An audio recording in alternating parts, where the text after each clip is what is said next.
Gerard Martinez here with Chuma Edoga, one of USC's only five-star commits at the five-star challenge here in Baltimore. And first, Chuma, kind of take me through that process of committing to USC and kind of the decision and what went into it.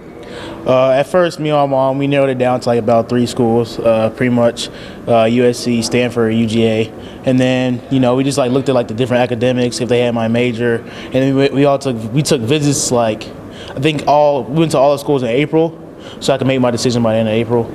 And we went to USC. We just fell in love with it. My mom liked it. I loved it, so that was just a perfect fit for me.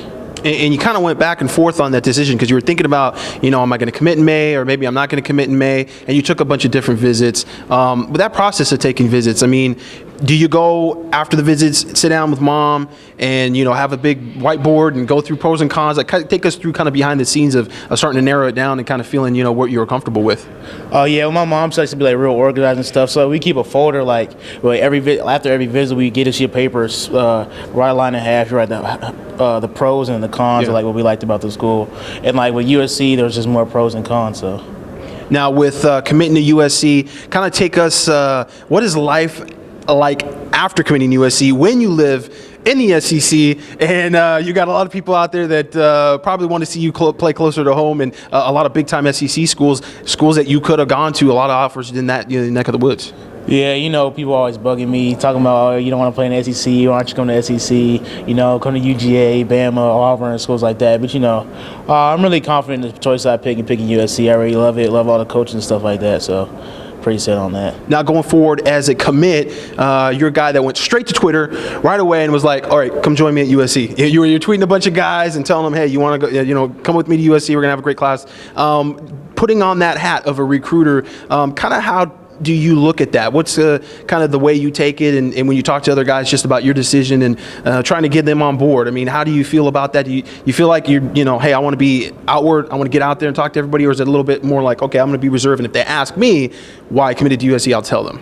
No, I'm pretty much like outward. I'm really like talkative guy. I like to talk to a lot of people. So like like stuff like this, like different campus stuff, just go around, talk to people about USC, tell them like why I like it and stuff like that. So I'm pretty sure they like to see how I like it more from a coach perspective because I'm a player, I'm their age, so they can relate to me better. Exactly. There's a little more to relate to with you. Now, who are some of these guys that are your top targets? I mean, are you a guy that goes on Rivals.com and you're going through the database and you're looking at all the top players and you're seeing who's there and you're going, all right, this is what we need at cornerback, this is what we need at running back? How does that work out for you? Yeah, I'm not really like going like on the websites and stuff, but I see like how people tweet about like players that have interest in USC, good players that have interest in USC and stuff like that. So, we got like players in Georgia like Russell Uday.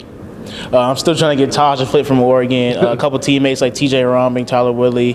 Then we got like some kids from the West Coast. I'm trying to get like Christian Kirk, Imam Marshall. Kid from Oklahoma, I think Joshua Urbico. Yep. He was wearing a USC shirt today. Yeah. So you're doing a good job. Yeah. With, I guess, just going forward with the recruiting process, originally you talked about maybe taking all your official visits and kind of going through different schools, and obviously they're going to continue to recruit you regardless of the verbal commitment. Kind of what's your stance right now going forward with the recruiting process? I'm not going to take any more visits, really. I'm just going to be taking visits to USC. And with USC, you going back there anytime soon, or is it just the official visit going to be the next time you go there? I'm trying to come at the end of June, like June 23rd for the Rising Stars camp. I think that's what it is.